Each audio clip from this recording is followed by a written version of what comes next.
Wadzuka Yesu kundichitira chifundo, nthawi yondikondera yakwana. Wadzuka Mbuye kundichitira chifundo, nthawi yondikondera yakwana.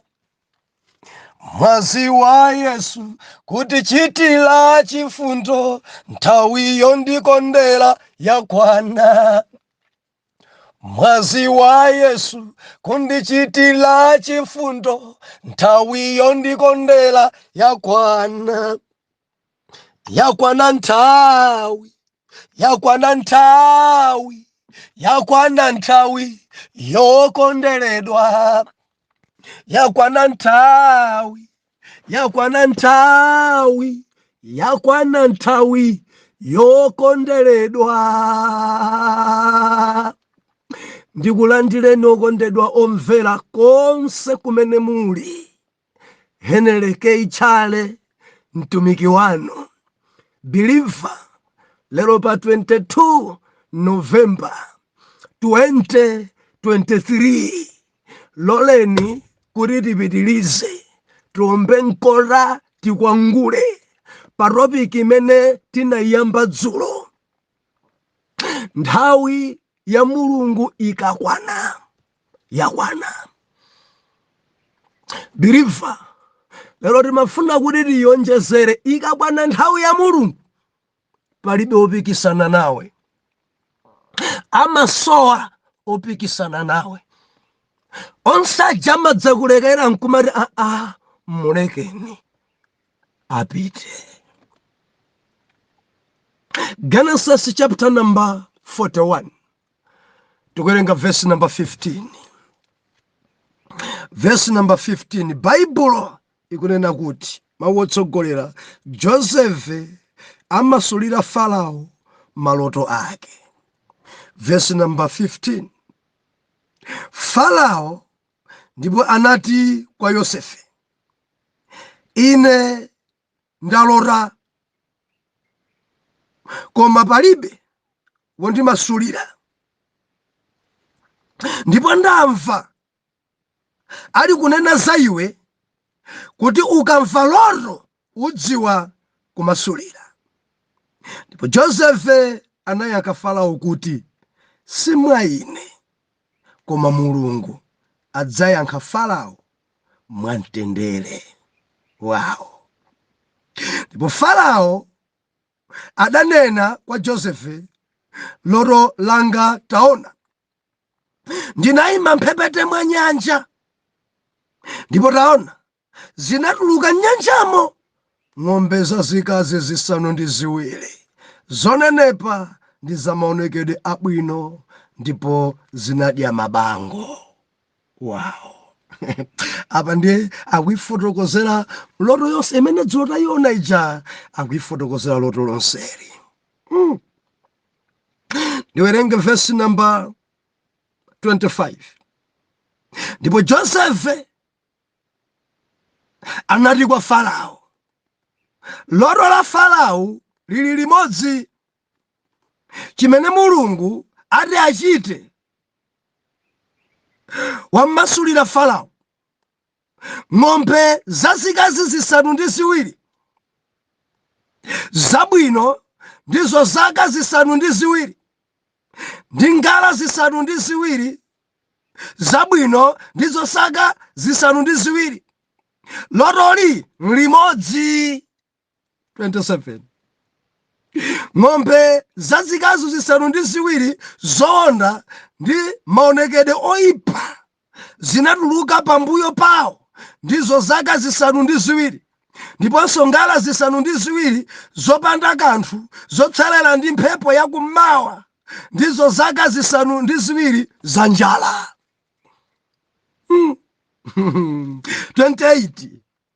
Ichi ndi chinthu chimene ndinena kwa Farao, chimene Mulungu ati achite wasonyeza kwa Farao. Taonani, zidzafika zaka zisanu ndi ziwiri zakuchuluka chakudya m'dziko lonse la Igupti, ndipo pambuyo pawo zidzauka zaka zisanu ndi ziwiri za njala. ndipo anthu adzayiwala zochuluka zonsezo m'dziko la Igupto, ndipo njala idzapululusa dziko, ndipo zochuluka sizidzazindikirika chifukwa cha njala ikudza mbuyoyo, pakuti idzavuta. Haleluya, haleluya. Joseph akuti bwanji, ndipo lotolo linabwerezedwa kawiri kwa Farao chifukwa chinthu chili chokhazikika ndi Mulungu, ndipo Mulungu afulumira kuchichita. Tsono Farao afunefune munthu wakuzindikira ndi wanzeru, ankhazike iye ayang'anire dziko la Igupto. Chabwino, Farao achite chotero, alembe woyang'anira dziko. Haleluya. Asonkhese limodzi la magawo asanu la dziko la Igupto m'zaka zisanu ndi ziwiri zochuluka dzinthu. Hallelujah, hallelujah. Verse number 37. Malemba nakuti, ndipo chinthuchi chinali chabwino m'maso mwa Farao, ndipo maso mwa anyamata ake. Ndipo Farao anati kwa anyamata ake, kodi ife tidzaone munthu ngati uyu? Mzimu wa Mulungu uli mtima mwake. Ndipo Farao anati kwa Josefu, popeza Mulungu wakuonetsa iwe zonsezo, palibe wina wakuzindikira ndi wanzeru ngati iwe, palibe wopikisana naye. Uziyang'anira pa nyumba yanga, ndipo anthu anga onse adzalamulidwa mwa mawu ako. Pa mpando wachifumu pokha ine ndidzakuposa iwe. Ndipo Farao anati kwa Josefu, taona, ndakhazika iwe wolamulira dziko lonse la Igupto. Haleluya. Ndipo Farao anachotsa mphete yace yosindikira yace ya dzanja lake, naiveka pa dzanja la Josefu, namveka iye ndi zovalira zapafuta, nayika unyolo wa golide pa khosi pake. Ndipo adamukweza iye mgaleta wace wachiwiri amene anali naye, ndipo adafuula patsogolo pa iye gwadani, ndipo adamkhazika iye wolamulira dziko lonse la Igupto. Time pamenepa omvera, dzulo linasiyana ponena kuti Josefe aukasamba kunavura ku state, kwavura ku state. Haleluya, haleluya. Kupalesi kwavura. Biriva munthu wankulu alora.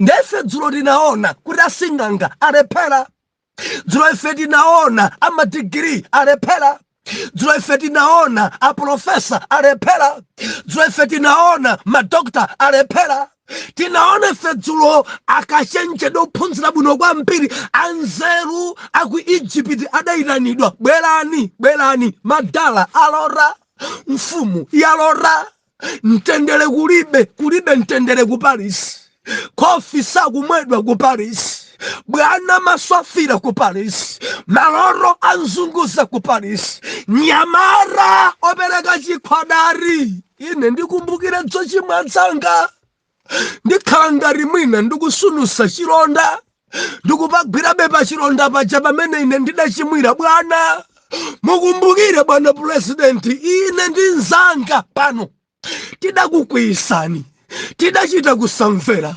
endife mudarimanga, mudaritumiza ife tikasungidwe ndende kuyalonda, tili mmenemo tidakumana ndi Muhebiri, nyamara wa Chiisraeli, tidakumana Muyuda, nyamara wa Mulungu, tidakumana naye konko kanyamata kakhalidwe, kanyamata kamaloro kachihebiri.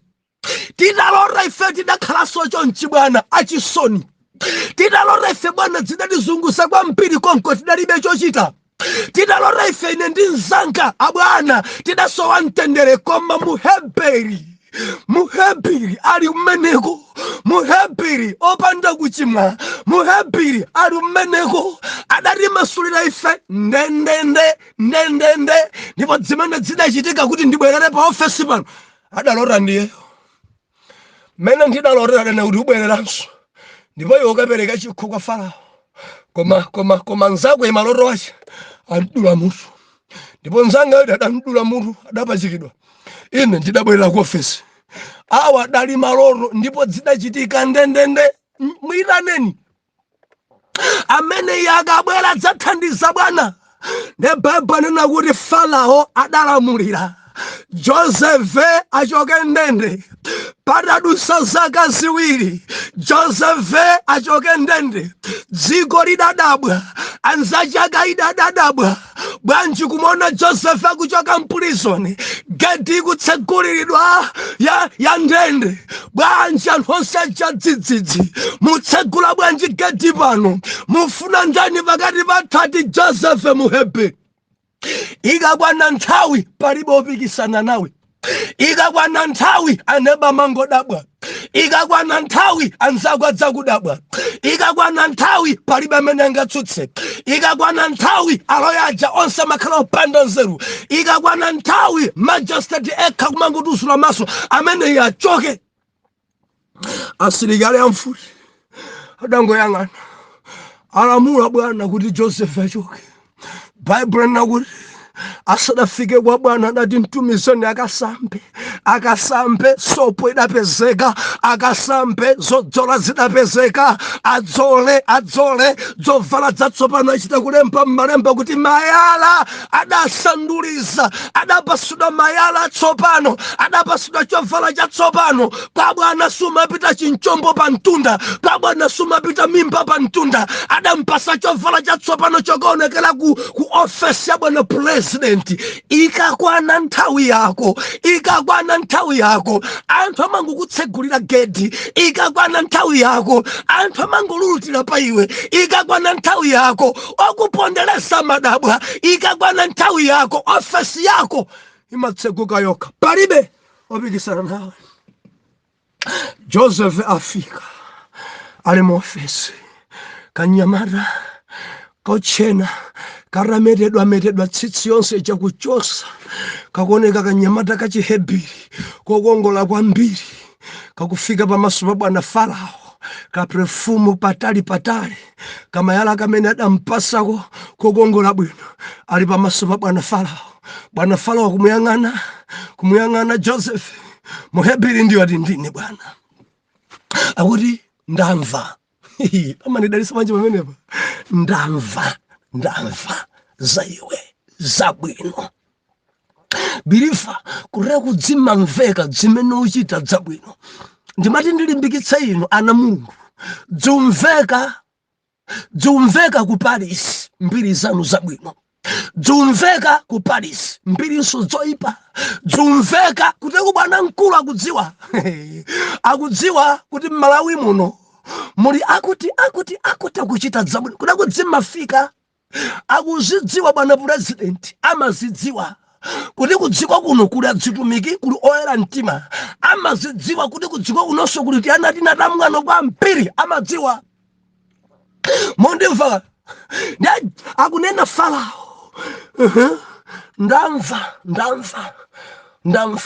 za iwe kuti loro machita nayo. Ndamva kuti munthu akakuza loro iwe umakhoza umasulira, umadziwa chimene munthu alora. Joseph akuti mwamva udyo amene akuzani molakwika kwambiri, akuzani molakwika. Osati Joseph, koma pali Mulungu amene ine ndimtumikira, amene amafotokoza loto. Biliva mzimu ngosowa mpiri kudziko kuno. tikamanena kuti chikhristu nchimenechi kudzichepesa osati marukuruku mumatha ndithu kutchuka kuti mumayimba bwino ni mphatso yanu. Mphatso yako imakutchukisa. Mphatso imene jawe yakupasa amadziwa bwana president kuti ndinu mlaliki wabwino kuti bwana president akudziwa. Akudziwa ndithu bwana president ufunika kudzichepesa. Mondimvaka kuti bwana president akudziwa kuti udziwa kuno kuli achale. Akudziwa ndithu. Kwangu so nkono na maso ndi maso koma akudziwa. Akudziwa ndithu kuti kuli woyimba wina kunena inuyo. Akudziwa ndithu mmene mumayimbira niyo mmene m'bale umalalikira kuti bwana wamkulu bwana president amfumu akudziwa. Ndikambedza mfumu amudzi mwanu amadziwa ndithu kuti mudzi muno ngati muli m'busa nena inuyo. Mundimve brifa. Akudziwa ndithu palaini panopo kuti tayandikena ndi intercessor. Akudziwa ndithu. Akudziwa ndithu musika monsemo kuti shopu iyi nja munthu opemphera. Akudziwa. Kuregwa kudziwa china chilichonse koma ndipemphe dzichepeseni chifukwa malemba anena kuti Joseph adamuyankha Farao sindine. Amene kufotokozerani afotokoza movuta koma pali Mulungu amene amatanthauzira loro ndipo mukafotokoza yawe ameneyi amasulira. Bible nena kuti bwana Farao adamba fotokoza maloto amene dzoro aona kalecha. Ine ndidayima mbali mwa nyanja ndidangona nyanja mukutuluka ng'ombe zazikazi 7 zili nkudya mabango kenako zikusangalala zidachoka ng'ombe zina 7 nyanja momwe mukoma za maonekedwe oyipa maonekedwe onyansa. Koma chimene chidandidabwisa nchonena kuti ng'ombe zabwinozi zikudya zikusangalala zidangobwera ng'ombe zoyipa za maonekedwe onyansa zidadya ndi kumeza ng'ombe zonse 7. Koma chodabwisa nchoti ng'ombe 7 zoondazo zidadya zonenepazo sizidanenepe. Zidakhalabe zoyipa zidakhalabe zoonda ngakhale adadya zonenepa. Natsuka ndikulingalira chinthuchi kuti nchachikulu. Ndagonanso nkuona ngala 7 zomera pambuwa imodzi zabwino kwambiri ndi zonenepa. Ndikuyang'ana chitsa zinanso ngala 7 zamaonekedwe oyipa zonyansa zopserera ndi chani ndi dzuwa ndi mphepo yakumwera.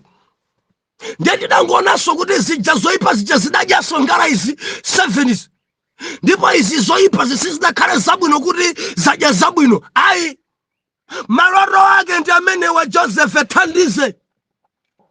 Ndi Joseph anena kuti bwana loto njimodzi kumasulira kwake ndi kumodzi. Ng'ombe zonenepa ndi ngala zonenepa 7 zonsezi zikutanthauza zaka 7. Ng'ombe zoonda 7 ngala zoonda 7 zikutanthauzaso zaka 7.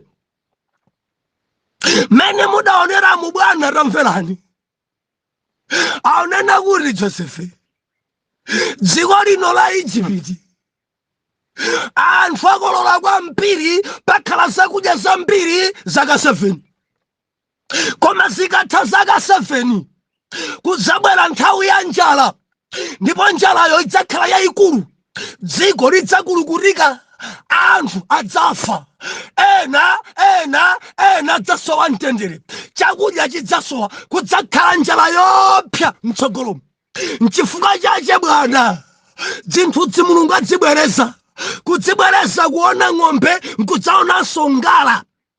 Ndiye kuti Mulungu abwereza kawiri ndiye kuti chinthu chichakhazikika chichitika chakudya chipezeka zaka 7.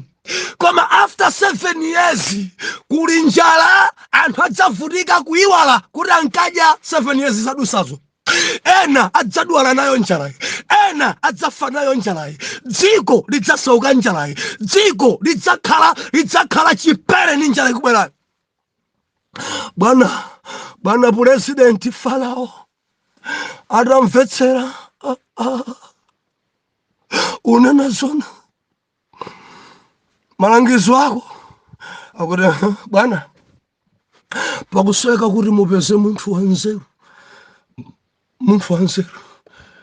muzaka zimene anthu akudya, muzaka zakolola, muzaka zokolola zambiri, munthu anzeru asonkhanitse chakudya, azisonkhanitsa chakudya limodzi la magawo asanu, ndekuti pa matumba asanu thumba limodzi zisungidwa, matumba asanu thumba imodzi isungidwe, matumba thumba imodzi isungidwe. Chizikhala choncho mdzikomo, ndipo zimene zichitike ni munthu wanzeru. Verse number 37. Mpamene Farao auyamba kulankhula.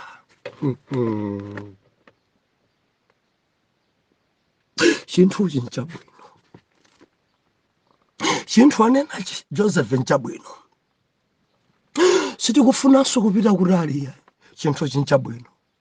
Anyamata akenso onse adavomereza. Oh yes, uyakunena zonosha. Hallelujah. Ndi Farao alina kuti, abale anga, kodi tingampezeso kuti munthu? Joseph alangiza papezeke wina wanzeru asonkhanitse. Farao akuti akwayang'ana amatsenga aja, akwayang'ana aja madigiri aja, akwayang'ana aja profesa amene alephera kumasulira aja, ndi akwafunsa kuti kodi angapezekenso kuti munthu ngati uyu? Akuluakulu, angapezekenso kuti munthu ngati uyu wanzeru za Mulungu mwa iye? Alipo angapikisane naye uyu? Madoda onse aja, makosa na onse aja, chere mene dzikumvekeramu, mene amasuliramu, kodi aliponso wina pakati pathu wanzeru ngati mkulu uyu Mheberi? Amene ikuyambira lero ndikumkweza Joseph. Tamvera, iweyo ndi amene ukhale pa udindo umenewu. Kuyambira tsopano ukhale wolamulira wa dziko la Egypt, pa mpando pangapo khapo chabwino, koma china chilichonse uyendetse kuyambira lero ndiwe. Bible nena kuti adampasa zomwenereza, adampasa mphete ija imene amadindira. Masiku ano tinenecha mchidindo chotakanga kuti di president rebasi abwana avomereza. Adampasa zonse za muofesi, adampasa maulamuliro onse. Malemba onena kuti adamkweza pa galera, nkuzungulira naye mudzi ndikufula. Nanena kuti badani pa Josefe, mulemekezeni Josefe, kuyambira tsopano ndi mfumu. Mulemekezeni, mpaseni ulemu Josefe. Ndikuganiza kuti achitetezo adaperekedwa kwa Josefe, nyumba ya tsopano ya boma idaperekedwa kwa Josefe, chilichonse choyendera chidaperekedwa kwa Josefe, wamphikira adaperekedwa kwa Josefe. Bwana Josefe achoka mprisoni, Bwana Josefe nyengo sokulukutika zatha, Bwana Josefe ametedwa ali pa mpando, Bwana Josefe akwezedwa. Ikakwana nthawi, palibe opikisana nawe, palibe opikisana nawe. Nthawi yako ikakwana. Biliva apa padalibe. Farao akuti kodi alipo wina pakati pathu ngati onse ajazi, palibe opikisana nawe. Biliva kakauti nthawi siyako umavutika opikisana ndi anthu. Aine, bwana ine, winasana aine, nthawi sidakwana, usachite kuyiumiriza. Yako nthawi ikakwana sumapikisana ni munthu. Nthawi yako ikakwana simapezeka solimbana nawe. Anthu amangukulekerera mpatseni, amangukulekerera mtengeni, amangolekerera mkwezeni, amangolekerera kwatirana amene, amangolekerera.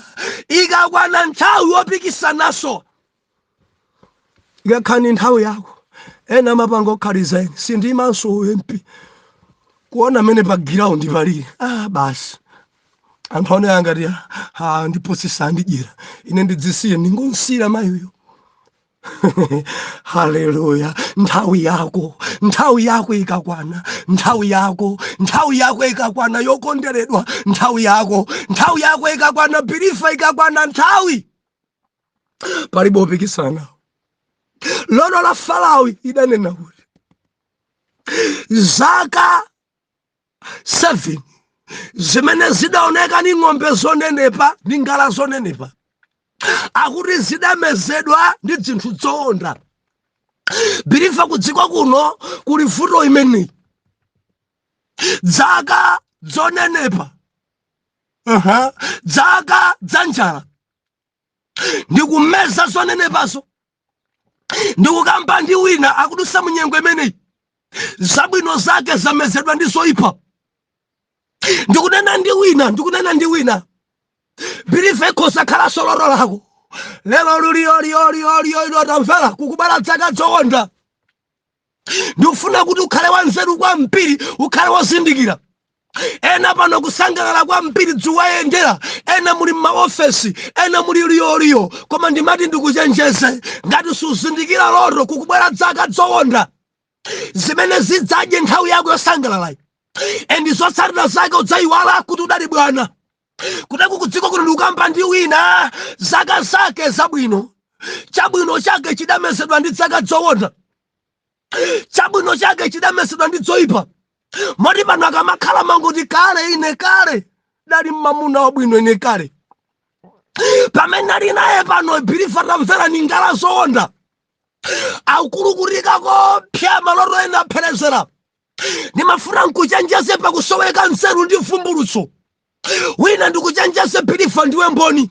Ukundziwa wina wake kuti nkaenda kwambiri 7 years ago, koma zidabwera zaka china 7 zidadya zonenepazo koma osaoneka kuti zadya.